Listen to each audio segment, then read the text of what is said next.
আরে তাড়াতাড়ি আসুন, তাড়াতাড়ি ওহো, আমাদের তো বলাই হয়নি আমরা কোথায় যাচ্ছি।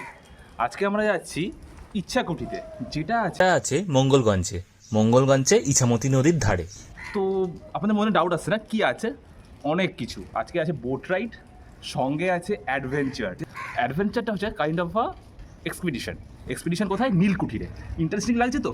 তাহলে আর দেরি না করে তাড়াতাড়ি চলুন।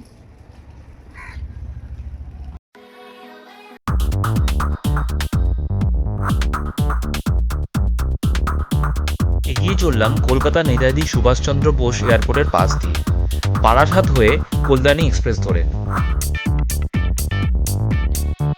এরপর কাঁচরাপাড়ার ক্যাম্পা মোড় থেকে হাইওয়ের নিচ দিয়ে কাঁচরাপাড়া হরিণঘাটা রোড ধরে ডালখোলা বকখালি রোডে এসে পড়লাম।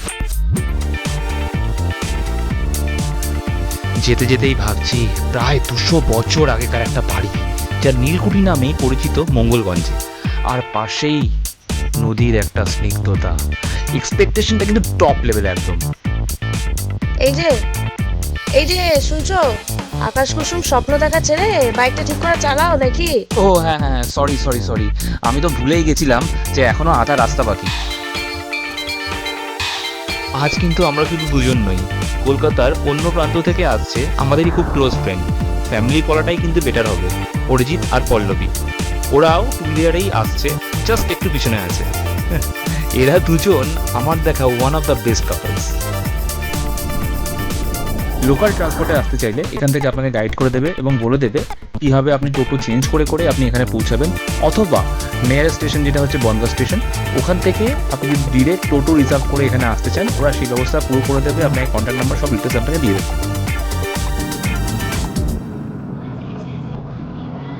দেবাগ্রামটা ক্রস করার পরেই রাস্তার অবস্থা আরও ভালো রইল না। রাস্তা খুবই খারাপ অনেক জায়গায়, মানে গর্ত, বিশাল বড় বড় গর্ত, বা প্রপার রোডটা নেই। ফাইনালি আমরা মাঠের আল পেরিয়ে পৌঁছে গেলাম আমাদের ডেস্টিনেশন ইচ্ছাকুঠিতে।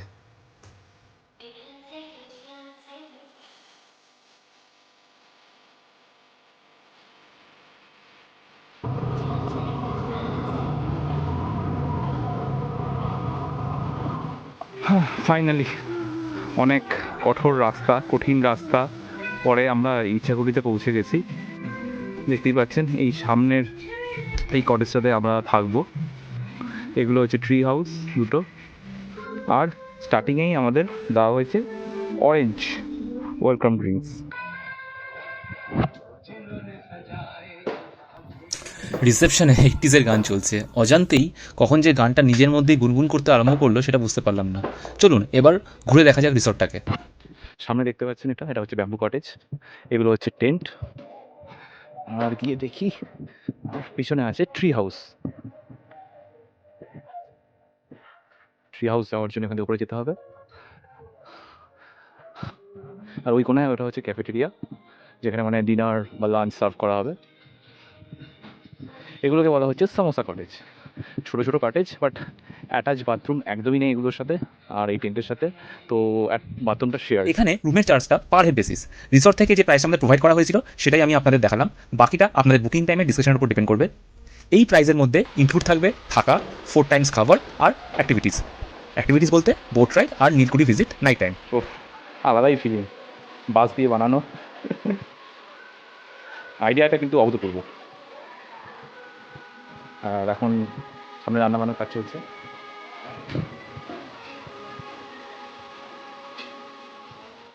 এবার তাহলে তাড়াতাড়ি রুমগুলো যেগুলো আমরা বুক করেছি সেগুলো চেকিং করে নিই।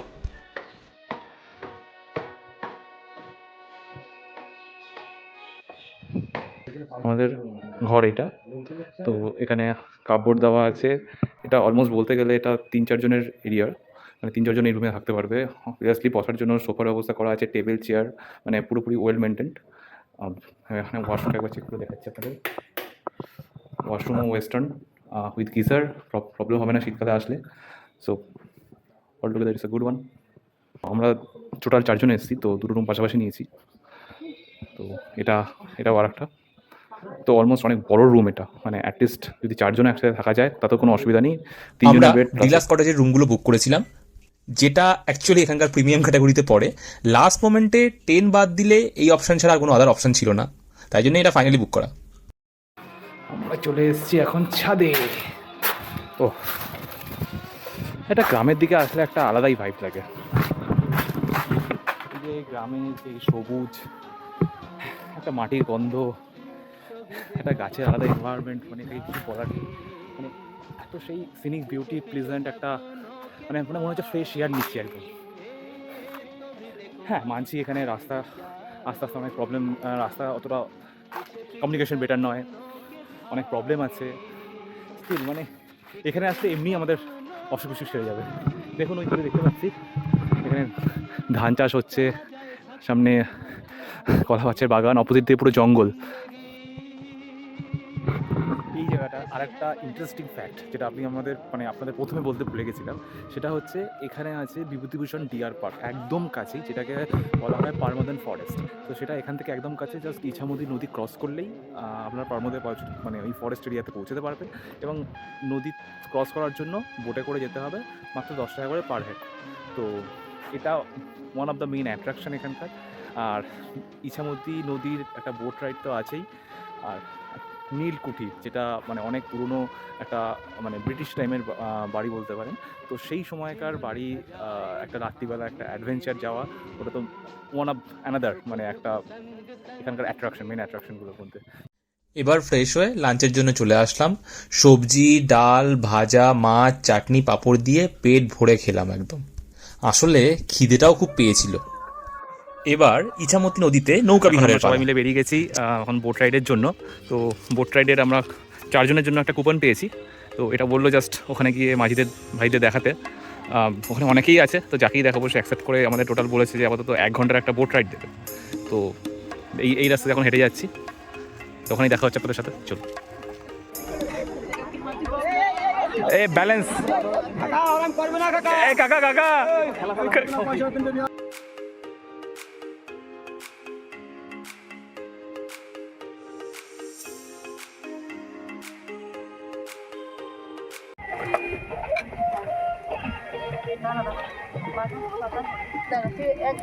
ঘোরার সময় যা ছবি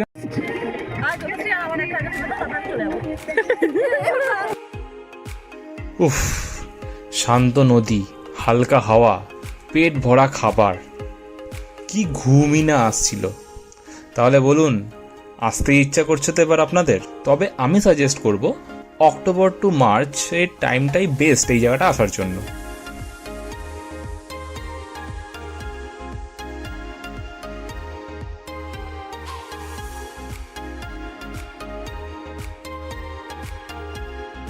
রাতে কিন্তু রিসোর্টের চেহারাটাই আলাদা, চারিদিকে বিশাল আলোতে শুধু ঝলমল করছে। এবার স্ন্যাক্সের টাইম। স্ন্যাক্সে আছে চিকেন পকোড়া আর চা, বাট এটা লিমিটেড স্টক। কিন্তু স্ন্যাক্সের সাথে বাম্বু চিকেন আর তন্দুরি সার্ভ করছিল উইথ এক্সট্রা কস্ট। তো আমরা ব্যাম্বু চিকেনটার অপশনটাই অ্যাভেল করেছিলাম, যার প্রাইস হচ্ছে পার কেজি 600 টাকা। টেস্টটা ওকে ছিল, তবে একটা জিনিস মাথায় রাখবেন, অ্যাটলিস্ট 4টে, মানে বিকাল 4টে থেকে 4:30-এর মধ্যে কিন্তু আপনাকে অর্ডারটা দিয়ে দিতে হবে, কারণ এদের প্রিপারেশনের জন্য মানে র মেটেরিয়াল এদের ব্যবস্থা করতে হয়, তাই জন্য একটু আগে থেকে আপনাকে ইনফর্ম করে দিতে হবে।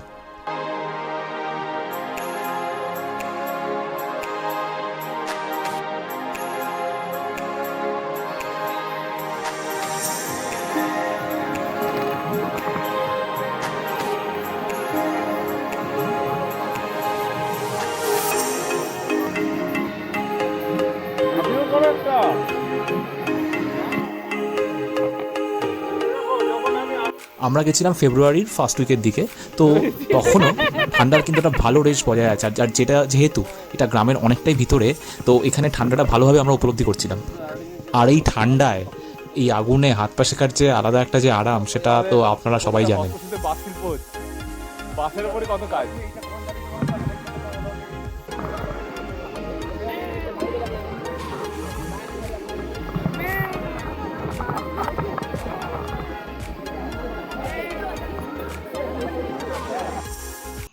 সারাক্ষণ শুধু পিছনে ক্যামেরাটা নিয়ে ঘুর ঘুর ঘুর ঘুর করে যাচ্ছে যত সব লোকজন। খাবার দাবার তো কোনো নাম নাই, আমাকেও খাবার জোগাড় করতে দিবি না।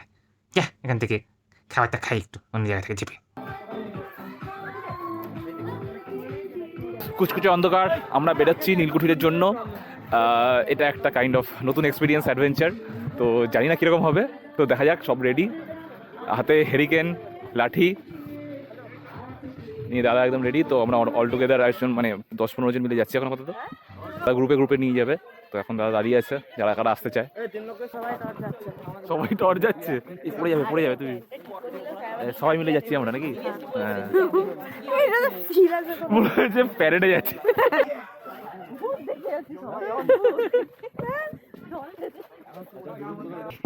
আমরা সবাই যাচ্ছি। এই দেখো সামনে দুটো ভূত, সাদা ভূত দেখতে পাওয়া গেছে। আধেরি রাতের ব্যাপারটাই আসছে। তুই তো টর্চটা উপরে দে না ভাই, সামনে দে না, অত উপরে নয়, নর্মাল রাখ না। এই তো দেখা যাচ্ছে, এই দেখ।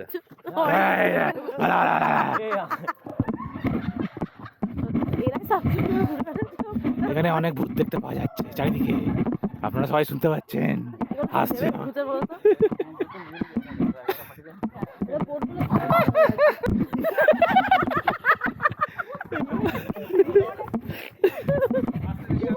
সামনে দেখে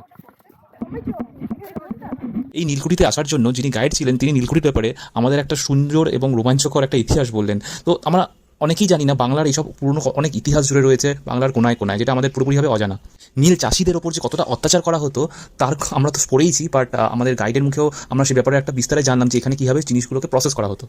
তো নীলকুঠি সম্পর্কে একটু বলি আপনাদের। যে বিল্ডিংটা দেখছেন আপনারা নীলকুঠি বলে এখন চিনছেন, এটা প্রথমত আপনার জমিদার বাড়ি। এটা 1830 সালে তৈরি করে মঙ্গলচন্দ্র আস, যে এখানকার জমিদার ছিল। আপনারা গোবরডাঙ্গা রাজবাড়ি হয়তো কেউ নাম শুনেছেন। এখানে ওনাদেরই এই প্রপার্টিটা, ওনাদের বর্তমানে 65 বিঘা সম্পত্তি বর্তমান আছে। আগে অনেকটা বড়। আমরা যে এখানে বর্তমানে দাঁড়িয়ে আছি, দেশ ভাগ হওয়ার আগে যশোর জেলার ভিতরে। নীল বিদ্রোহটা যশোর জেলা থেকে শুরু হয়। আমি নীল বিদ্রোহের কথায় যাবো। যে বিল্ডিংটা টোটাল আপনার 3টে পার্টের মধ্যে একটা দাঁড়িয়ে আছে, 2টো ভেঙে গেছে। একটা নাচমহল সেটা ভেঙে গেছে, নাচমহলটা ডান দিকে। আর এই দিকে একটা দোতলার বিল্ডিং ছিল, ওটা ভেঙে গেছে, শুধু একটাই আছে। এখানে নীল চাষ হতো। এটা মেন অফিস। যে নদীর ঘাটটা দেখছেন এটা নৌবন্দর। আমাদের বনগা মহাকামার ভিতরে অনেকগুলো এরকম ছোটো, এত বড় না, এত ছোটোখাটো কুঠি পাবেন, যেটা আপনার চাষ হতো। যে নীলটা ওইখান থেকে গাড়ি, গরুর গাড়ি হোক বা মোষের গাড়ি হোক, ঘোড়ার গাড়ি হোক, নিয়ে এইখানটায় জমা করা হতো। এইখান থেকে বড় বড় নৌকা চলতো নদীটা এখন মরে গেছে। নদীটা একটা সময় অনেক বড় ছিল, নৌকার মাধ্যমে নীলটা চলে যেত। আর এইখানে আপনার সুতির কাপড় তুলো এখানে আসতো, মানে আমদানি রপ্তানি হতো। কৃতদাস প্রথা পড়েছেন আপনারা? কৃতদাস কেনা বেচা হতো। নীল চাষিদের উপর প্রচুর অত্যাচার করা হতো, চাবুক মারা থেকে শুরু করে এমনকি এতটা করে মাটির মধ্যে পুঁতে দেওয়া হতো, দিয়ে নীল বীজ পুঁতে দেওয়া হতো। চাষিরা নীল চাষ করতে চাইতো না, তাদেরকেই ধরে এনে এরকম করা হতো সবার সামনে। মানে মানুষজন দেখতো যে মানুষটা আস্তে আস্তে না খেয়ে কীভাবে মরছে, এইভাবে অত্যাচার করা হতো।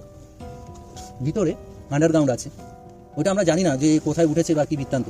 2000 সালের পরে বন্ধ করে দেয়। আমার ঠাকুরদা তার ঠাকুরদাদের মুখে শোনা আর কি, যে নিচের আন্ডারগ্রাউন্ড ছিল, গুমঘর থাকতো। এমনকি ওনারাও জানতেন না যে এইখান থেকে কোথা দিয়ে কীভাবে গেছে। প্রায় 195 বছর বয়স হতে গেল নীলকুঠিটা। পরবর্তীতে যখন লক্ষ্মণচন্দ্র আস, মঙ্গলচন্দ্রের ছেলে, যখন এখানে আসলেন, উনি পরে দেখাশোনা করতেন এখানে, উনিও নীল চাষ করতেন। কিন্তু পরবর্তীতে উনি ব্রাহ্ম ধর্ম যেটা উনি প্রচলন করেন, উনি এখান থেকে জাননি। ওনার সমাধিটা ওইখানটায় ছিল, সমাধিটাও ভেঙে গেছে। আর এইখান থেকে কিছু ঘর ছিল, আমরা শুনেছি যে এইখানে মানুষকে ধরে নিয়েছে, মেয়েটের পুঁতে দেওয়া হতো। ওই যেখানে পার্ক, চিলড্রেন পার্ক মতো করা আছে, শুনেছি। ঠিক আছে, এই হচ্ছে বিষয়।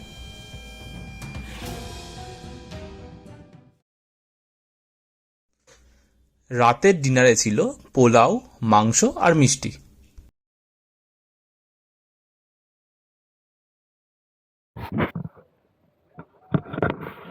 গুড মর্নিং সবাইকে, কেমন আছে তাহলে? কালকে রাত্রে ঘুমোতে একটু লেট হয়ে গেছিলো, তো ফাইনালি আজকে উঠতে দেরি হলো। মোটামুটি এখন 8:30 বাজে।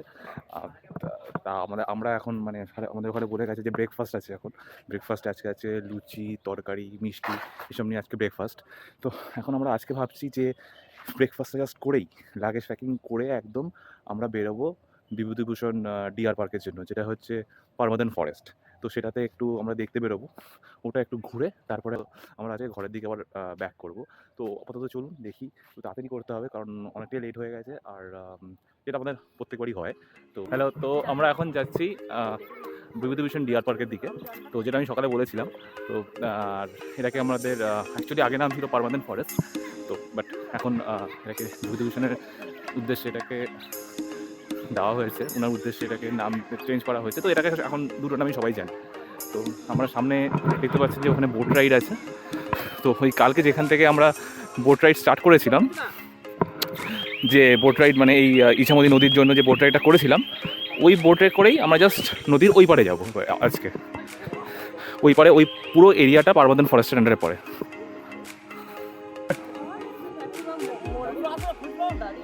খুচরো নেই গো কাকা, 100 টাকা নোট আছে। তুমি কি আমাদের পরে নিয়ে আসবে? ওকে, হ্যাঁ।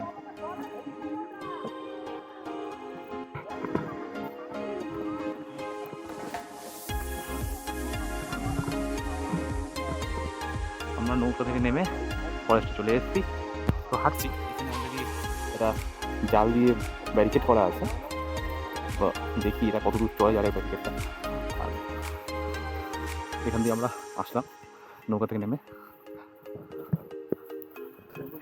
এই দিকটা পুরো জঙ্গল, আমাদের জাস্ট হাঁটার জন্য এই একটা পাথ করা আছে।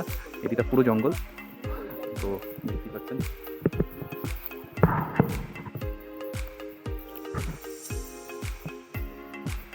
আলাদাই অনুভূতি। এরকম একটা ফ্রেশ জায়গায়, মানে পুরো চারিদিকে গ্রিনারি, মানে অনেক দিন আসা হয় না। মানে শহরের সেই কংক্রিটের ফরেস্টের থেকে এই গ্রিনারি ফরেস্টে যে কতটা বেটার, এখানে না আসে উপলব্ধি করলে সেটা বোঝা সম্ভব নয়। আর বেশি দূর যাওয়া হলো না, ডিয়ার সেঞ্চুরিতে ডিয়ারও দেখা হলো না। সামনে শুনলাম যে কিছু পাখি টাকি আছে, মানে পাখির মানে দেখানো, আর হরিণরাও আছে, মানে দেখতে পারবো। বাট এটা মানে মনে হচ্ছে অনন্ত রাস্তা এরকমভাবেই কন্টিনিউয়াসলি এরকম ব্যারিকেডের মাধ্যমে চলেছে। আর এটা বুঝলাম মোটামুটি এখানে 1-1.5 কিলোমিটার রাস্তা যেতে হবে, তারপরে আমরা এন্ড পয়েন্টে পৌঁছাতে পারবো। বাট ঠিক আছে, আজকে অতটা পসিবল হবে না, তো আমরা এইখান থেকেই আমরা ব্যাক করছি। বাট ডেফিনেটলি যেটা আমি প্রত্যেকবার বলি যে আপনারা আসলে ডেফিনেটলি এখানে ভিজিট করবেন। এবং মেন এন্ট্রি গেটটা হচ্ছে সামনের দিকে, তো ওইখান থেকে এন্ট্রি করবেন যাতে অ্যাটলিস্ট ওই দিকে ভিউটা আপনারা পেয়ে যেতে পারেন। এবং তারপরে আস্তে আস্তে যেখান থেকে আমরা অ্যাকচুয়ালি আসলাম ওখান দিয়ে আপনি এক্সিট নিতে পারেন, এবং ওখান থেকে বোট করে আপনি আবার সেই ওই পুরোনো লোকেশন দিকে যেতে পারেন, মানে অথবা আবার বোটে করে ঘুরে আবার এখানেও আসতে পারেন, যেটা আপনার সুবিধা মতো। তো একবার এখানে মাঝি ভাইদের সাথে কথা বলে নেবেন, তো ওরা আপনাকে গাইড করবে। এবার আবার সেই পুরনো লাইফে ফেরার পালা। তো ইচ্ছাকুটি থেকে অ্যারাউন্ড 12টা 12:30 নাগাদ আমরা বেরিয়ে পড়ি। আপনারা হয়তো এখানে আগে এসছেন, তো যারা এসছেন তারা আপনাদের এক্সপিরিয়েন্স শেয়ার করবেন, তারা আপনার সাথে একমত কিনা। আর যারা আসেননি তারা ডেফিনেটলি আসুন, এখানটাকে পুরোপুরিভাবে এনজয় করুন। আপনারা বুঝতে পারবেন নর্মাল ক্যাম্পিংয়ের থেকে এটা একটু আলাদা, একটু অ্যাডভেঞ্চার মিলিয়ে। তো আমার মনে হয় খুব ভালো লাগবে। এবং ডেফিনেটলি ব্যাক আসার পর আপনাদের রিভিউজ আমার কমেন্টে জানাতে ভুলবেন না। কেমন লাগলো অবশ্যই জানাবেন আমাকে। ভিডিওটা আপনাদের যদি ভালো লাগে ডেফিনেটলি আপনারা লাইক করবেন, এই চ্যানেলটাকে সাবস্ক্রাইব করবেন। আপনাদের কিছু বক্তব্য থাকলে কমেন্টে জানাবেন, আমি যতটা পারবো আপনাদেরকে হেল্প করার চেষ্টা করবো, যেভাবে গাইড করে উইথ প্ল্যানস। তাহলে আপনাদের সাথে দেখা হচ্ছে আবার নেক্সট ট্রিপে। টাটা।